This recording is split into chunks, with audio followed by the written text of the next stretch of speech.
여러분 지금까지 살아오시면서 몇몇 사람들에게 야, 참 좋은 사람이구나 라는 평가를 받으셨습니까?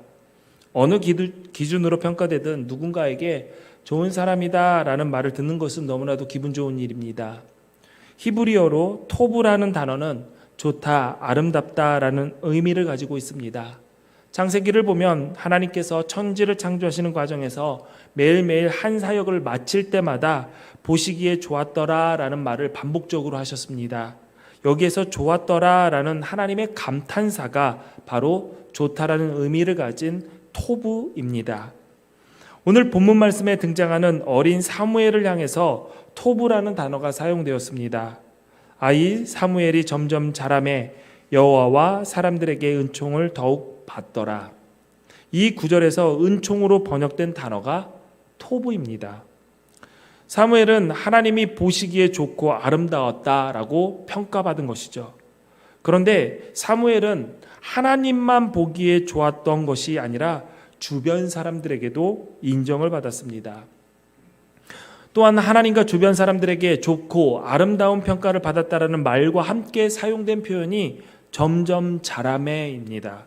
갈수록 아름다운 삶이었다라는 의미죠. 누가복음 2장 52절에도 예수님에 대한 구절에 이런 표현이 있습니다. 예수는 지혜와 키가 자라가며 하나님과 사람에게 더욱 사랑스러워 가시더라 라고 했습니다. 우리가 하나님께 인정받는 것은 정말 중요합니다. 이와 더불어 우리가 하나님께 인정받는 사람이라면 주변 사람들에게도 그 아름다움을 인정받을 수 있어야 합니다. 아이 사무엘이 점점 자라매의 말씀처럼 우리도 점점 자라는 인생이 되어야 합니다. 물론 여기 계신 분 대부분들이 성장이 오래전에 멈췄을 것입니다. 아무리 잘 먹어도 위로 1cm 더 크지 못할 겁니다. 많이 드신다면 옆으로 늘어나겠죠. 안타깝게도 우리의 외모는 앞으로 더 아름다워지기는 어려울 것입니다. 물론 의술의 도움을 받으면 순간적으로 아름다움을 가질 수 있겠지만 그 효과는 영원하지 않습니다. 말 그대로 순간입니다. 그러나 우리의 속사람, 우리의 영은 다릅니다. 말씀처럼 우리 모두 사무엘처럼 올해보다 내년이 더 아름다워지는 인생이 되기를 꿈꾸셔야 됩니다. 어제보다 오늘이 용서와 사랑의 폭이 더 넓어져야 되고 오늘보다 내일이 배려와 용납의 폭이 더 넓어져야 될 것입니다. 그것이 잘하는 것입니다. 여러분 그 성장을 꿈꾸시며 기대하시기를 바랍니다. 그래서 날마다 시간이 갈수록 우리의 영이 더 아름다워져서 하나님과 사람 앞에 그 아름다움을 인정받으시기를 바랍니다. 그렇다면 사무엘은 어떻게 했기에 하나님께 점점 아름다운 삶이라 평가를 받을 수 있었을까요? 그것은 하나님과 친밀한 관계를 맺은 삶이었기 때문입니다. 어린 사무엘의 삶을 묘사한 사무엘상 2장 3장을 보면 공통적으로 사무엘을 따라다니는 구절이 있습니다. 한번 찾아볼까요? 사무엘상 2장 11절 말씀입니다. 한번 읽어볼까요? 시작. 엘가나는 라마의 자기 집으로 돌아가고 여호와를 섬기니라. 18절을 보니까 사무엘은 어렸을 때에 세마포 에봇을 입고 여호와 앞에서 섬겼더라. 21절을 보니까 여호와께서 한나를 돌보시사 그로 하여금 임신하여 세 아들과 두 딸을 낳게 하셨고 아이 사무엘은 여호와 앞에서 자라니라.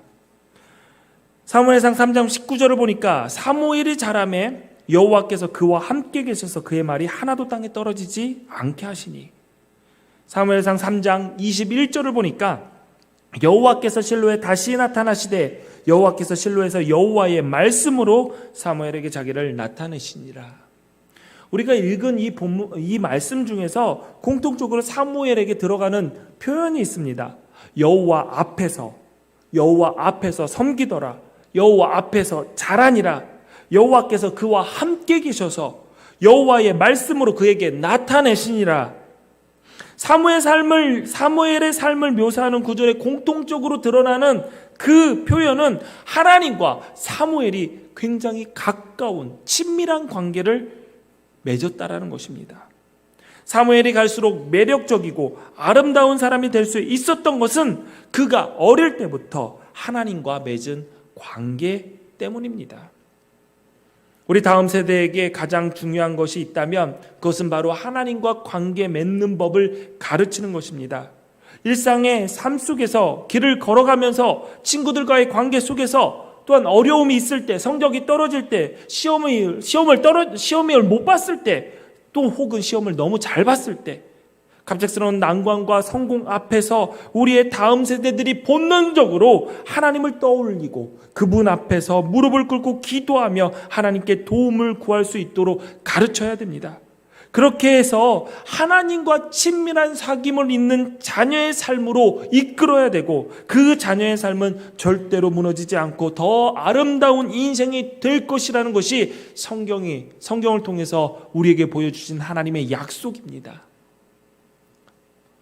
종종 어떤 부모님들이 저에게 이런 얘기를 합니다. 자녀들에게는 신앙의 자유를 주고 싶다. 신앙에 대해서 강요하고 싶지 않다. 나중에 얘가 선택을 할 때 선택하면 되는 거고 선택을 못하면 뭐 어쩔 수 없는 거고. 그런 말도 안 되는 생각을 가지신 분들이 계십니다. 자녀에게 신앙의 자유를 준다고요? 선택권을 준다고요? 그렇다면은 선택을 할 수 있게 보여줘야죠. 보여주지도 않고 그냥 놔두고 방임하면서 자녀들이 알아서 선택할 것이다? 아닙니다. 그러나 성경에서 더 중요하게 가르치는 것은 뭐냐면 신학은 선택이 아니라 훈련이라는 사실을 늘 강조하고 있습니다. 여러분, 우리는 자녀들에게 신앙을 선택권을 주는 것이 아니라 신앙을 잘 할 수 있도록 하나님과의 친밀한 관계를 맺을 수 있도록 훈련시키는 것이 하나님께서 우리 부모들에게 허락하신 사명이자 책임이라는 사실을 잊지 말아야 됩니다. 둘째로 하나님과 사람 앞에서 점점 아름다워지는 삶을 살아가려면 말씀의 영향을 받는 인생이 되어야 합니다. 사무엘상 3장을 보면 당시 시대를 표현한 구절이 나옵니다. 아이 사무엘이 엘리 앞에서 여호와를 섬길 때에는 여호와의 말씀이 희귀하여 이상이 흔히 보이지 않았더라. 이 시대는 영적으로 타락하여 하나님의 말씀이 희귀한 시대였고 말씀이 들리지 않는 시대였습니다.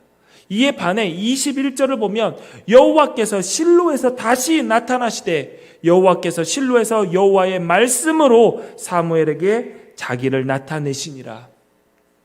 말씀이 들리지 않았던 영적 암흑기를 살아가는 어린 사무엘에게 하나님의 말씀이 들렸습니다. 이처럼 하나님의 말씀으로 나타나시는 은혜를 경험해야 갈수록 아름다워지는 인생이 됩니다. 사무엘처럼 갈수록 아름다운 인생이 되기를 원한다면 가장 먼저 말씀을 가까이 해야 합니다. 어렸을 때 다 기억이 있으신 분들도 있을 겁니다. 수련회나 성경학교를 가면 가장 먼저 알아보고 준비해야 되는 것들이 있습니다. 그건 뭡니까? 식사성구입니다. 그래서 너무 긴 성구가 있는 점심이나 저녁이 있다면은 그 전에 많이 먹어둬야죠. 지금처럼 세련된 교육 프로그램 예전에는 없었지만 정말 기억에 남는 구절이 있고 기억에 남는 프로그램이라고 하는 이게 프로그램이 있다면 No Bible, no meal. 성경 없으면 밥도 없다. 영의 양식도 안 먹는데 배고프다고 밥을 먹는 것은 말도 안 되는 것이다. 어렸을 때는 정말 치사하고 더럽고 먹는 거 가지고 협박하고 불만을 많이 가졌지만 지금 돌아보면 그때처럼 하나님의 말씀을 간절하게 치열하게 외웠던 적이 없었던 것 같습니다. 여름 행사 때만이 아니라 가정에서도 부모님들이 함께 해주셔야 할 일은 바로 자녀들이 말씀을 가까이 할 수 있도록 환경을 만들어줘야 됩니다. 여러분의 자녀들이 수학 공식 못 외우고 영어 단어 못 외우면 뒤집어지죠. 아이고 누구 닮아가지고. 본인 닮았죠. 그런데 하나님의 말씀을 알지도 못하고 성경을 시편을 찾으라고 하는데 신약 뒤에서 요한계시록 옆에서 시편 찾고 있으면은 여러분 많이 화나십니까? 아니면 그럴 수 있다라고 넘어가십니까? 만약에 우리의 자녀들이 하나님의 말씀을 가까이 하지 않는다면, 하나님과 멀어진다면, 하나님과 친밀한 관계가 되지 않는다면 그의 인생은 하나님께서 책임지지 않는다는, 책임질 수 없는 그러한 상황이라는 것을 여러분들이 안다고 믿는다면 여러분들은 그렇게 쉽게 우리의 자녀들이 그렇게 신앙의 생활, 하나님을 알아가는 과정에 나태한 것을 그저 바라보만 보시지 않으실 겁니다. 정말로 치열하게 간절하게 하나님의 말씀을 가까이 할 수 있도록 여러분들이 환경을 만들어 주셔야 됩니다. 신명기에 뭐라고 했습니까? 문설주와 임방에 다 하나님의 말씀을 붙이고 미간에 붙이고 손목에 기호를 삼고, 무슨 말입니까? 누워서도 강론하고 앉아서도 강론하고 하나님의 말씀을 가정에서 볼 수 있도록 환경을 만들어 주라는 것이 하나님께서 우리 부모들에게 명령하신 자녀 교육의 방법입니다. 우리 자녀들이 하나님의 말씀을 알지 못한다며, 아침에 일어나서 하나님의 말씀을 읽지 않는다며, 큐티를 하지 않고 묵상을 하지 않는다며, 여러분 바쁘니까 그냥 다음에 라고 하신다면 여러분 지금 잘못하시는 겁니다. 여러분도 한번 해보십시오. 하나님의 말씀을 가까이 하고 읽지 않으면 no Bible, no meal, 그날 밥 주지 마십시오. 조용하시네요. 맞습니다. 왜 영적인 영의 양식을 먹지 않는 자는 굶을 수밖에 없다라는 사실 여러분들이 안다면 자녀들에게 그렇게 가르쳐야죠. 그렇게 보여줘야죠. 하나님의 말씀을 가까이 하지 않는다면 신발을 뺏으십시오. 맨발로 걷게 하십시오. 실제로 그러지 말고 그러한 자세를 가지시라는 겁니다. 저는 할 수도 있을 것 같아요. 하나님의 말씀 없이 걷는 그 길은 광야길과 같습니다. 그렇다면 애가 못 알아듣고 그렇다면 여러분들 보여주세요. 그렇기 때문에 여러분들 자녀를 하나님의 자녀로, 하나님께서 원하시는 자녀로 키우려면 따라해 보십시오. 나나 잘하자. 나부터 잘해야 됩니다. 여러분들을 신앙의 모습을 보고 자녀들이 따라합니다. 여러분들이 말씀을 사모하는 것을 보고 그들도 말씀을 같이 봅니다. 여러분들이 하나님을 만나는 예배를 기뻐하는 걸 보고 함께 예배합니다. 여러분 자녀들에게 하나님을 바라볼 수 있는 환경을 만들어 주셔야 됩니다. 엘리는 제사장으로서 자기의 역할을 제대로 감당하지 못한 무기력하고 무능력한 지도자로 표현되어 있습니다. 엘리가 하나님께 책망받은 잘못이 있는데 그것은 자녀들을 하나님의 말씀을 가르치지 못한 것이었습니다. 엘리가 무능한 지도자였고 자녀를 하나님의 말씀으로 가르치지 못했던 이 두 가지 잘못 중에서 하나님께서 더 추궁했던 것은 두 번째, 자녀 교육에 관한 부분입니다. 여러분 신앙생활 중요합니다. 직분도 잘 감당하고 맡겨진 사명에 충성하는 거 정말 훌륭합니다. 그러나 하나님의 책망의 초점은 우리가 얼마나 열심히 신앙생활을 했느냐, 그렇지 못했느냐 보다 자녀를 제대로 가르치지 못하고 잘못 교육한 것에 있다라는 사실을 우리는 잊지 말아야 됩니다. 그러므로 우리가 다음 세대를 세우는 일과 교회 학교 사역에 관심을 갖는 것, 이것은 관심 갖는 것으로 그치는 것이 아니라 우리가 적극적으로 뛰어들지 않는다면 훗날 우리가 주님 앞에 섰을 때에 주님이 우리에 대해서 어떻게 평가하실지는 자명한 일입니다. 우리가 이 사실을 깨닫는다면 우리가 하나님 앞에 우리의 자녀들을, 우리의 다음 세대들을 바로 세운다라는 것이 얼마나 큰 사명인지 다시 한번 기억해야 합니다. 어린 사무엘에 대해 말씀을 나누면서 그 어머니 한나를 빼놓을 수가 없습니다. 한나는 아기를 갖지 못하는 가슴 아픈 상황에서 절박하게 하나님께 약속을 합니다. 우리 사무엘상 1장 11절 한나의 기도를 함께 봉독합니다. 시작. 서원하여 이르되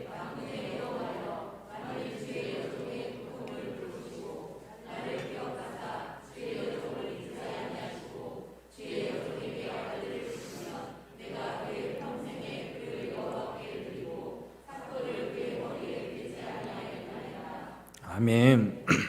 한나가 다급하니까 서원 기도를 합니다. 하나님 들어주시면 제가 이거 하겠습니다. 우리도 기도 참 이런 기도 많이 하잖아요. 하나님 제 이 기도를 들어주시면 하나님 제가 꼭 이런 일을 하겠습니다.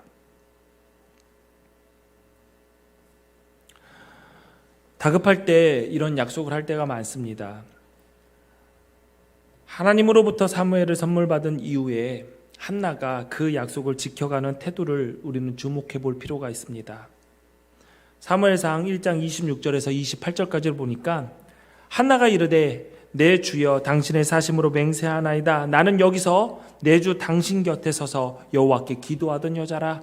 이 아이를 위하여 내가 기도하였더니 내가 구하여 기도한 바를 여호와께서 내게 허락하신지라. 그러므로 나도 그를 여호와께 드리되 그의 평생을 여호와께 드리나이다 하고 그가 거기서 여호와께 경배하니라. 하나님 앞에 약속을 드렸고 그 기도에 응답받았음을 한나는 고백합니다. 그리고 이어서 자신이 하나님께 한 약속을 지킵니다.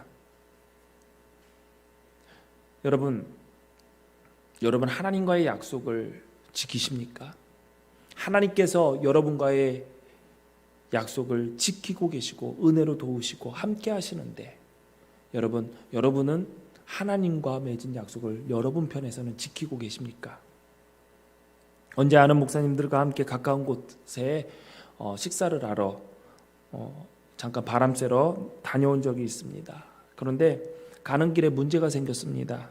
한 목사님이 큰 일을 해야 할 신호가 아주 급박하게 온 것입니다. 그런데 자동차는 전용 도로를 달리고 있었고 갓길에 세워서 풀숲에 들어갈 상황도 못 되고 어찌됐던 근처에 주유소나 휴게소가 나오기를 바라는 상황이었습니다.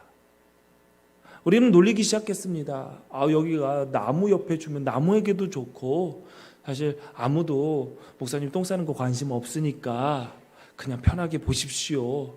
우리가 조용히 있겠습니다. 아니면은 차를 세워놓을 테니까 차 뒷바퀴에다가 옆에서 하면 안 보이지 않을까 봐 별 얘기를 하면서 놀리는데 그 목사님이 화가 났던 거예요. 왜냐하면은 상황이 정말 급박했기 때문에. 그러면서 조용히 이런 말을 했습니다.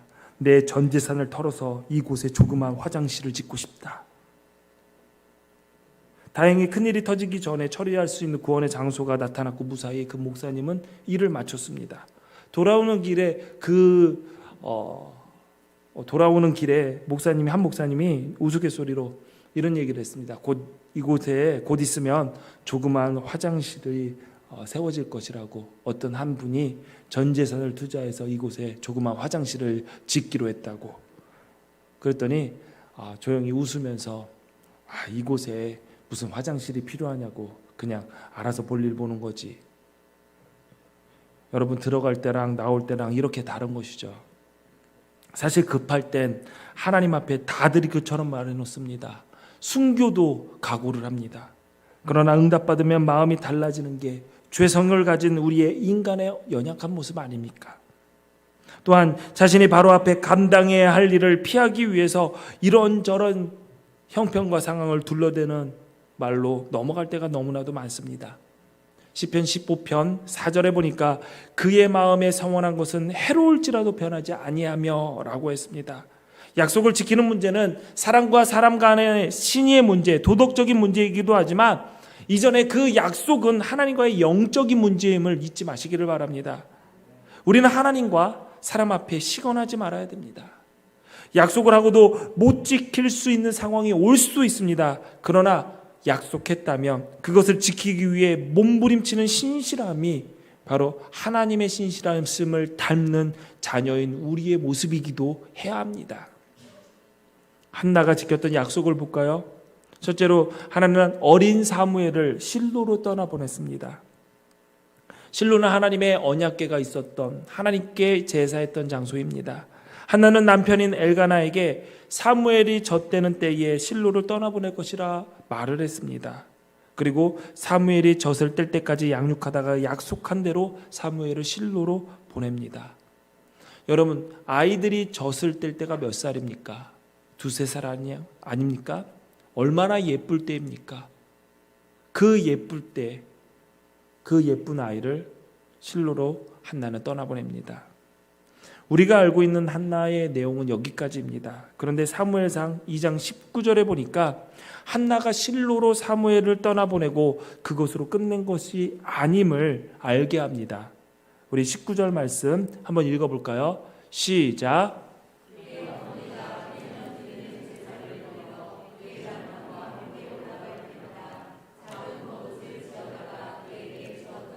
네, 엄마인 한나가 커 나가는 아들에게 매년 옷을 지어주었다라는 이야기 사무엘상에 나옵니다. 별로 특별할 것이 없죠. 왜냐하면 우리도 매년 우리 아이들 옷 사주잖아요.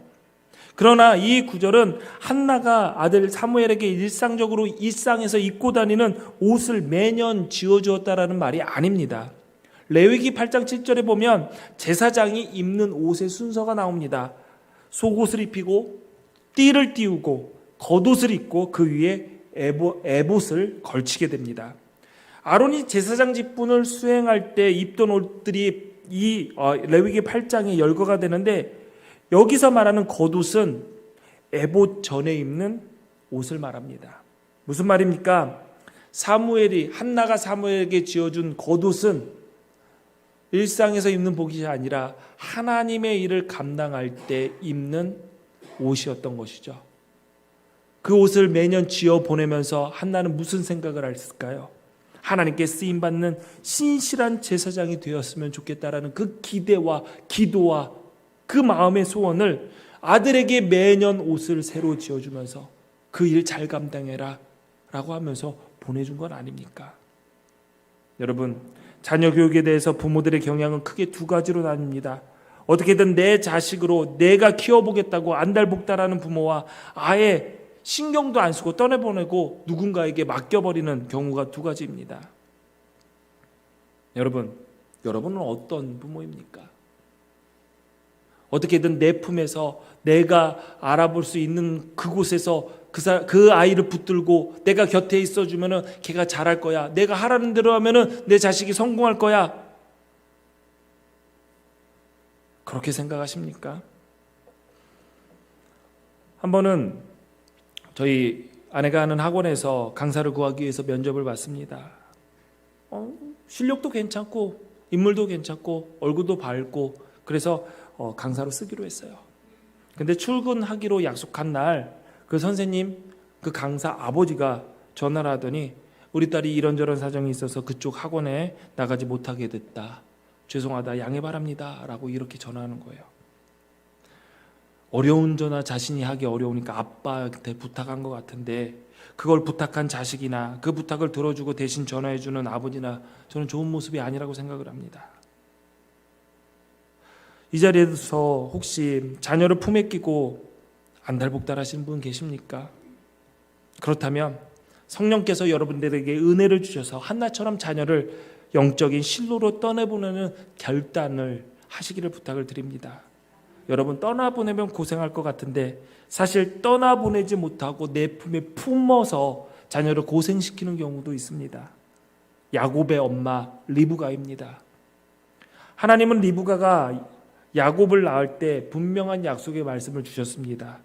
두 민족이 내 태중에 있다. 한 민족이 다른 민족보다 강하겠고 형이 동생을 섬길 것이다. 리브가는 이 말씀을 기억했습니다. 그리고 야곱을 유심히 바라봤겠죠. 그런데 리브가는 그 말씀보다 자신의 생각, 자신의 통제 안에서 야곱이 있어야지 그 말씀을 이룰 것이다 라고 생각해 봤나 봅니다.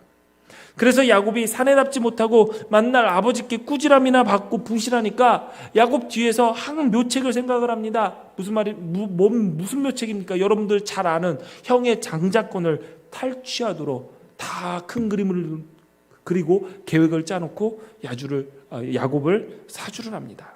어떻게 됐습니까? 그 길로 야곱은 야반 도주의 길에 올라서 20여 년 동안 안 해도 되는 고생을 하게 됩니다. 리브가 자신은 어떻습니까? 도주시키는 야곱의 뒷모습을 본 게 생전의 아들을 본 마지막 모습입니다. 그가 20년 후에 고향으로 돌아왔을 때 리브가는 이미 이 세상 사람이 아니었습니다. 뿐만 아니라 에서와 야곱 훗날은 화해했습니다. 그러나 그 이후에 드러나는 어색함, 이거 어떡합니까? 성경에 보면은 에사와 야곱이 화해는 했지만 그 둘이 잘 지냈다라는 기사는 없습니다. 불편해서 서로 떨어졌습니다. 자녀를 키우다 보면은 우리 아이만 안 크는 것 같고 남의 자식들은 철도 빨리 들고 생각도 어른스러워지는데 여전히 우리 애는 아기 같고, 그래도 때가 되면 하나님이 인도해 주신다라는 그 믿음이 있어야 리브가처럼 자식 고생 안 시킵니다. 한나가 하나님께서 책임지실 것이다 라는 그 믿음이 있었기 때문에 젖된 아이를 과감히 실로로 보낼 수 있었던 것입니다. 그런데 떠나보내놓고 끝내면 안 됩니다. 우리 부모들이 다른 것들은 잘 자녀들을 못 떠나보내는데 정말 잘 떠나보내는 것이 하나 있습니다. 그것이 무엇입니까? 그것은 신앙교육입니다. 학교 생활, 학원 공부, 사회생활은 끝까지 옆에 있어서 앙달복달하는데 아이러니하게도 신앙의 성장과 교육에 대해서는 너무나도 과감하게 교회로 떠나보내고 쳐다보지도 않습니다. 여러분, 자녀를 키우신 분 선생님들과 상담 전화 하시죠? 학원에 보내신 분들은 학원 강사들하고도 상담 전화, 원장들하고도 상담 전화합니다. 우리 아이가 지금 잘하고 있는 거 맞나요? 어디가 부족하나요? 다 물어봅니다. 그런데 우리 교회에 정말 수십 명의 자녀들이 있지만 어느 한 부모도 저에게 목사님, 우리 자녀 지금 신앙 교육 제대로 되고 있나요? 우리 자녀 잘하고 있나요? 물어본 사람 한 사람이 없어요. 왜 그럴까요? 제가 너무 잘할 것 같아서 믿고 맡겨주신 건가요? 그렇다면 감사합니다만 그래도 함께 해주시기를 부탁을 드립니다. 실로로 떠나보낸 한나가 매년 지극정성으로 제사장 직무를 수행할 때 입는 겉옷을 지어 보내주면서 그 아들을 위해 간절히 기도했을 그 모습이 우리 부모님들에게도 있어야 됩니다. 이런 어머니의 기도, 이런 아버지의 정성과 믿음 덕분에 사무엘은 어려서부터 하나님과 친밀한 관계를 맺으며 그 시대에 아름답게 쓰임을 받았습니다. 신앙교육은 교회에서만 하는 것이 아니라 교회와 함께 부모가 고민하여 참여해야 됩니다. 실로로 떠나보낸 한나가 겉옷을 매년 지어 보낸 것처럼 우리 역시 우리 교회 학교를 통해서 우리의 자녀들이 하나님의 사람으로 세워지기를 기대하고 기도해야 할 것입니다. 제가 신학대학원 3학기 때 처음으로 전도사 사역을 시작했습니다. 분당에 있는 만나교회에서 청년부를 맡게 됐어요. 전도사들이 사역을 시작하면은 가장 먼저 하고 싶은 사역이 청년부랑 청소년부입니다. 왜냐면 어린애들이랑 지지고 볶고 너무 힘들잖아요. 근데 청년부 사역하면은 재밌어요. 그리고 전도사들 또래랑 맞고. 그래서 저도 첫 전도사 사역을 청년부에서 시작했습니다. 지금부터 한 12년 전에 저는 부천 기둥교회에서 수련 목회자 사역을 하고 있었습니다. 인턴십 과정을 밟고 있었는데 그때 담임 목사님이었던 고신일 감독님이 저에게 청년부를 맡아보라고 하셨는데 제가 정중하게 거절했습니다. 목사님, 저는 청년부보다 유아부로 보내주십시오. 제가 유아부로 맡으면 안 되겠습니까? 그랬더니 감독님이 다들 전도사들 청년부 못해서 그러는데 그것도 제일 아무도 안 가려고 하는 그 유아부를 왜 가려고 하느냐? 제가 더 강하게 얘기했죠. 저 유아부 잘할 수 있습니다. 유아부 가고 싶습니다. 유아부 저한테 맡겨주십시오. 제가 왜 그랬을까요? 제가 미취학 아동들에게 관심이 많고 어린아이들과 함께하고 싶고 어렸을 때부터 유아 발달과 그런 발달 심리 과정을 공부하고 하나도 모릅니다. 경험도 있지 않았습니다. 그러나 제가 유아부를 그렇게 맡고 싶었던 이유는 당시 제 큰아들이 4살 유아부에 있었기 때문입니다. 저는 제 아들 때문에 한 번도 맡아보지 못했던, 한 번도 해보지 못했던 유아부서를 맡고 그날로부터 어린아이들 찬양을 외우고 율동을 외우기 시작했습니다. 제 아들이 가장 즐겁고 기쁘게 예배하는 유아부를 만들고 싶어서 노력했습니다. 아이들과 함께 찬양하고 싶었고 주일에 나눴던 말씀을 집에 돌아와서 다시 돌려주고 싶었습니다. 그 사역의 경험이 천안기둥교회가 개척이 되고 교회 학교의 첫 시작의 밑거름이 되었고 작은 개척교회였지만 어린 자녀들의 신앙의 교육을 위한 교회 학교가 튼튼하게 세워진 교회다라는 말에 어린 자녀들을 가진 부모들이 모이게 됐고 이 기둥교회가 지금 이 모습으로 성장하게 되었습니다. 어린 자녀들을 애기띠로 업고 또한 뱃속에 품은 상태로 찬송하고 반주하고 율동하며 우리 자녀들에게 하나님을 예배하는 것을 함께 가르쳤습니다. 그때 모였던 젊은 애기 엄마 아빠들이 지금 기둥교회 교회 학교를 이끌고 가는 간사님들이고 선생님들입니다. 우리 교회 학교의 이름이 홀리그라운드입니다. 하나님의 사람이 세워지는 거룩한 마당이 될 수 있게 만드는 것은 내 아이의 신앙의 성장을 기대하며 우리의 자녀들이 사무엘과 같이 크기를 바라며 한나가 사무엘의 겉옷을 지은 것처럼 우리도 이 기둥교회에서 작은 옷들을 우리 자녀들의 겉옷을 우리 자녀들이 하나님의 사람으로 서는 그 옷을 만들어야 됩니다. 자녀들에게 줄 수 있는 가장 큰 선물, 여러분 내일 모레 어린이날이잖아요. 무슨 선물 준비하셨습니까? 하나님의 말씀을 가르치는 것만큼 더 큰 선물이 여러분에게 우리 자녀들에게 있을까요? 그래서 저는 내일 모레 우리 둘째, 셋째에게 하나님의 말씀을 가르치는 걸로 어린이날 선물을 대신하기로 했습니다. 가장 좋은 선물일 것 같아요. 아멘이요? 다 키워놓으신 분은 아멘 하셨네요. 네. 주중에 미취학부 예랑 선생님들이 오늘 예배 때 우리 아이들이 볼 인형극을 준비했습니다. 저렇게 조명도 켜놓고요. 인형을 만들고 카메라 세대 돌려가면서 만들었습니다. 예배를 마치고 나면 교회 유튜브 채널을 통해서 보실 수 있을 겁니다. 인형극을 준비하는 선생님들의 모습입니다. 선생님들이자 저분들 다 키가 170 넘는 분들인데 저렇게 쭈그려서 인형을 붙잡고 허리 아프네, 다리 저리네 그러면서 오랜 시간 촬영을 했습니다. 여러분, 이 선생님들이자 자녀들을 우리 기둥교회 교회학교에 보내는 학부모이기도 합니다. 아이들을 보내시고 아이들만 보내시는 것으로 끝나는 것이 아니라 함께 나오셔서 내 자녀들을 위해 기도하시고 내 자녀들에게 하나님을 가르치는 선생님으로 함께 하시길 바랍니다. 그것만큼 더 튼튼한 교회 학교는 없습니다.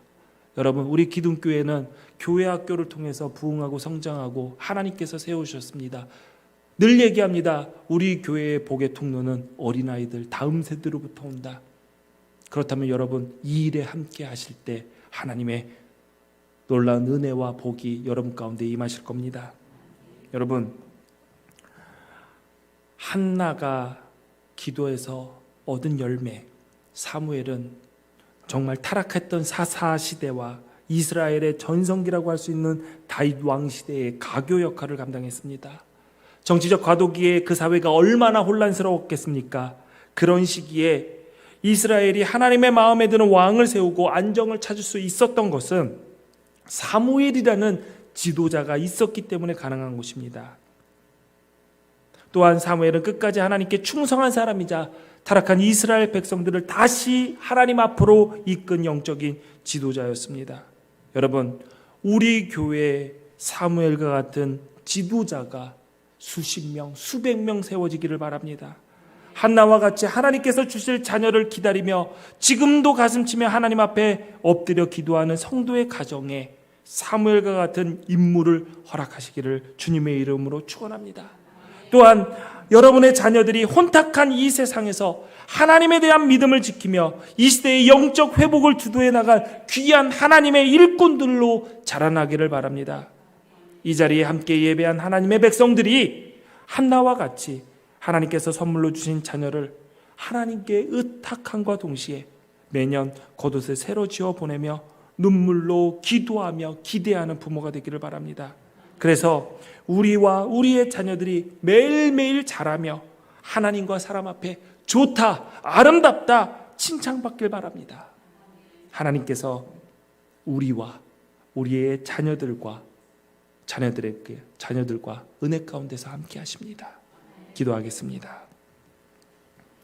전능하신 하나님, 예수 믿게 하시고 구원받은 하나님의 사람으로 살게 하신 그 은혜에 감사드립니다.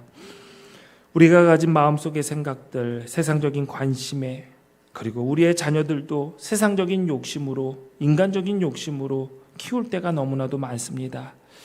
하나님, 우리에게 믿음을 허락하셨으니 매일매일 자라게 하시고 우리의 자녀들도 매일매일 하나님 앞에서, 사람 앞에서 아름답다 칭찬받는 자 되게 하여 주옵소서. 그 일을 위해서 헌신하게 하시고 뛰어들게 하시고 오늘도 우리의 다음 세대들을 위해서 그 작은 겉옷을 조금씩 한 땀 한 땀 지어나가는 우리의 기독교의 지체들 되게 하여 주옵소서.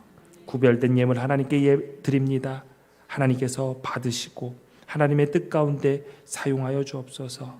이 예물이 다음 세대를 신앙 가운데 세우는 곳에 쓰여지게 하여 주시고 하나님의 나라와 하나님의 뜻이 이루어지는 일에 귀하게 쓰임받게 하여 주옵소서. 예수님의 이름으로 기도합니다. 아멘.